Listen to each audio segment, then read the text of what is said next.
Alam mo ba yung ano? May part na masakit eh, no? Oo. Hindi siya nakikipiyas ko. Yan, dyan. Lagi.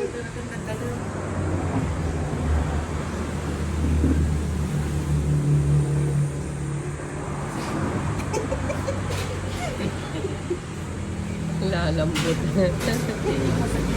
Yun, grabe. Try mo yung lakad mo. Yun ang masakit.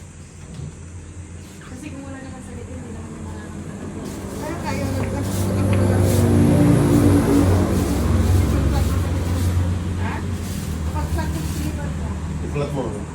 Ayun o, yun yung isa. Yung sleepers mo. Try mo. Kaya pala lang ka na yun. Baliktad, no?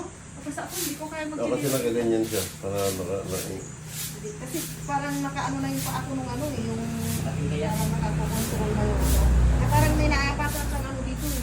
crystals. Oo. Parang may mga crystal kasi yun. Kala ko nga parang, hindi naman mataas yung sugar ko sabi ko. Hindi. Kulang lang sa tabi. Si ate, pag maramdaman lang sa katawan niya, takbo niya sa doktor niya. Ah? Kasi pawag pinakasawa niya, doktor din. Yan, tatawag. Ano pa rin daw? Oo nga, at least ano, mabawasan din. Bawas talaga.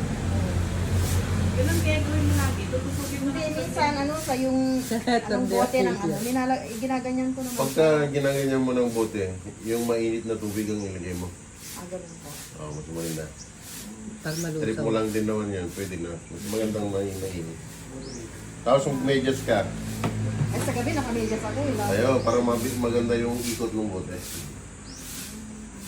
Hindi pag natutulog naman ako nakamedyas, sabi ko, ano kaya ito, lamig. Hindi, alam mo na kaya, kung paano. Kung para saan yung Kaya, ganyan. diba? Ay, kulang sa tubig.